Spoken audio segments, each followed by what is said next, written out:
What's up guys, Tim here from Audio Tutor. Today we are talking about CPU. We're talking about what CPU is, what it means, why it's important, why should you care as a digital audio maestro, what difference does CPU make in your process in recording, mixing and mastering audio. So, first things first, what does CPU stand for? CPU stands for Central Processing Unit. You can kind of think of it like the brains inside of your computer. And CPU generally works in this process of fetch, decode, and execute. So it fetches the information that you're asking it for, then it decodes that information, and then it executes something that you've asked it to do. Why is this important to you? Well, you're using it all the time. When you record a piece of audio or you use a virtual instrument or one of your favorite plugins in your audio software, you're using CPU, and the more recordings and plugins and instruments that you use in your project, the more CPU you're going to be using, and you've got to be careful of that. So I've put together a little video to talk you through CPU in digital audio. Watch out for the inside audio related jokes that I've put in there just for you. Alright, I'll speak to you after the video. This is Jane. Jane plays piano. Jane has written an awesome song. Hi, I'm Jane. I've written a song. Would you like to hear it? No, Jane, it's not all about you. So Jane's song arrangement now consists of piano and vocal. Awesome. But I want more. Oh, Jane, relax. Shouting at me. Capitals, that is. So Jane's thinking now, well, my song's cool, but I want to add some drums. So I'm going to ask my friend, John, go to the store and find me a drum set. Now, let's not even get started on Jane's manners. She didn't even say please. Maybe she needs to visit the HR department. Anyway, John says, sure, I can find you a drum set. So John heads on down to the shop and looks for the best drum kit he can find. Wow, that's a lot of drums.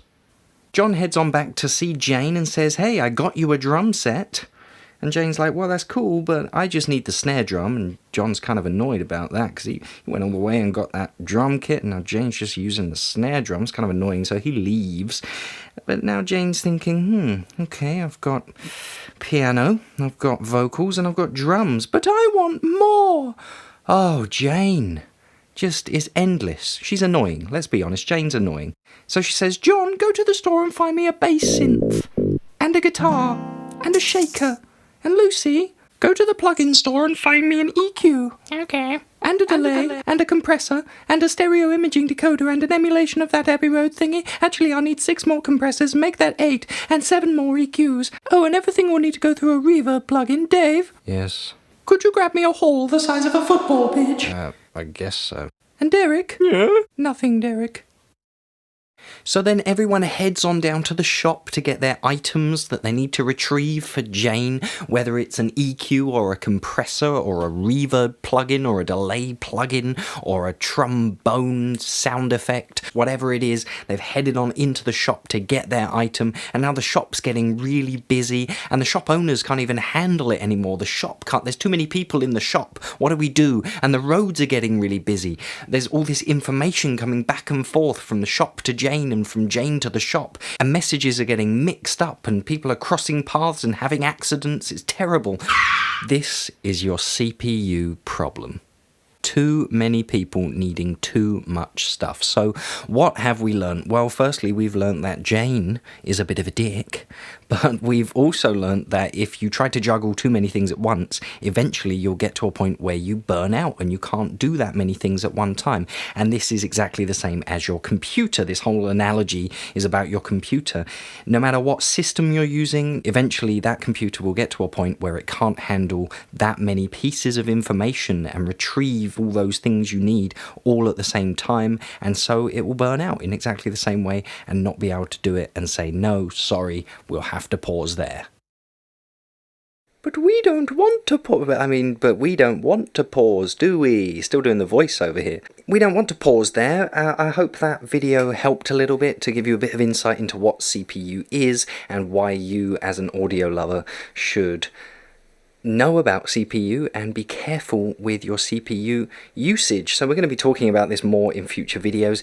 If you are just getting started recording and mixing, or if you are an advanced recording or mixing engineer or even mastering engineer, if you're interested in some equipment recommendations, I've got a free ebook for you to download. You can download it on your phone or print it out and stick it on your desk, whatever.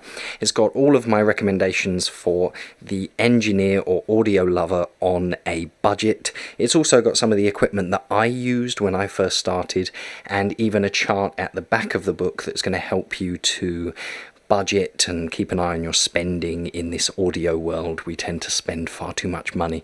So I hope the book helps, and I hope that video helped. The link will be in the video description. Also, you can head on over to facebook.com/audio tutor. We're also on YouTube and Instagram at Tim Luxter. Head on over to Instagram. Every now and then we play the audio tutor quiz, which is quite a lot of fun on Thursdays. So anyway, my name's Tim from Audio Tutor. See you next time.